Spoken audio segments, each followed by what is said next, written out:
Hi class, my name is Narda and I will be talking to you about my project. I decided to do just a video of me talking because after getting the feedback I noticed that I really wasn't doing it correctly and I wasn't the policy strategies that I chose when really what the assignments were asking for. So I'm gonna be changing that, but I do need to do a little bit more research on the way I want to take my on the topic and the way I want to take my paper.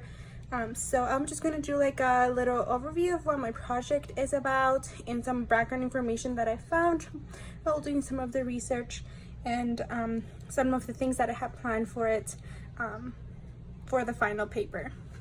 So the topic of my project is going to be on plastic waste. There are three major types of plastic that the EPA uses to sort of like classify the type of plastic they're going to be dealing with. And the first one is durable plastic, and they call durable plastic anything that can last 3 years or more. And so yeah, these are things that we have at our houses that are made of plastic that we use for more than 3 years and then we dispose of them. The second type of plastic category is the non-durable, and these are things that have a lifetime of less than 3 years. It's the most it can last. Things that no more than 3 years and then we dispose of them. And then the final category of plastic is packaging and containers. So these are things like makeup containers that we have, wraps, everything that we use, plastic waste that it's immediately disposed and that we don't keep at our houses for a long period of time. So after knowing these categories, you can now think about, okay, so these are things that even though they last more than 3 years, 4 years, they're still gonna become waste at some point. And the thing is, how do we deal with this? What is the correct way to dispose of these things, this plastic waste, and avoid it contaminating the environment? So the EPA found that in 2015, just from the containers and packaging alone, the US had 14 million tons of plastic waste of containers and packaging. So that alone is just a big number. In 2010, the EPA also found that the US was in second place of plastic waste production. It was a country that had more than 38 million tons of plastic, and this is the three categories together.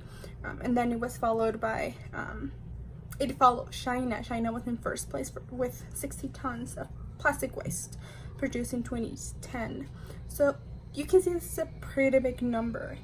So yeah, I think it's very important and things should be done about this. And I researched a little bit of what has been happening in the last few years at different levels, like national and state and city levels.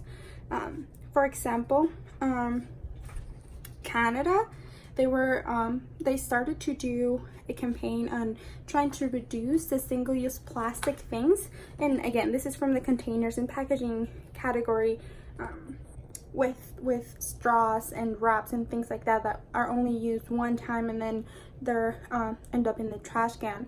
So they tried to reduce the number of single-use plastic that they were disposing every year and trying to find other ways, and they decided by 2021 we should reduce this number, and that's something that they're trying to do. And the other example I had was in Washington DC, where they're trying to do now with the straws. They're banning the straws and they're forcing people to find alternatives. Like another example also is in San Diego, they also tried to do something similar to the ban on straws that happened in Washington DC, but this was with drink containers. We also want to reduce this and force the companies to find some other alternatives that are better for the environment. Of course, some companies were like, no, this is really hard to do, it's going to cost us a lot of money, but San Diego is seeing through it, and they're really trying to just reduce this number, and because they know what can happen to the environment. So yeah, so those are some things that have been happening with plastic waste and plastic waste management, because I know it's bad. And the number one and the most common problem that we have with plastic waste, and I think this is something that's all over the news and the newspaper and videos and everything in the social media, is that it ends up in the oceans. One, it contaminates the water, and then by contaminating the water and being in the water, it also harms the animals and the plants that live there. So there are two harmings in one by just being in the water. And then the second thing of that is also a lot of these animal species, these like fish, can end up in our plates. So we're eating a contaminated fish because of the plastic that we put in the water. So I think that's the main issue that we know of with plastic waste. And the second problem that we have with plastic is we know that some of these plastic categories last for a long time, 3 or more years. How do we dispose of this? Because if we simply burn it, plastic can release toxins that are bad for the air. Even the production of plastic also. There are some laws that are made that try to control for the production of the plastic, like comes with petroleum and all other chemicals that release toxins into the air and that are bad for the human health. You can see there are a lot of bad things that can happen with just plastic waste, from its production to how we dispose of them to what happens after it contaminates something and can harm humans directly. So my first approach to dealing with this was doing like sort of like an informational campaign, and then forcing these big corporations to recycle more, because plastic production in the United States, it's really high. And I thought, well, it'll be a really good idea for companies like Coca-Cola to start recycling their own products and reusing them, and reduce the amount of plastic they produce every year. However, that's what I'm going to be changing in my project. I think I'm going to focus more and do a little bit more research on 2 approaches.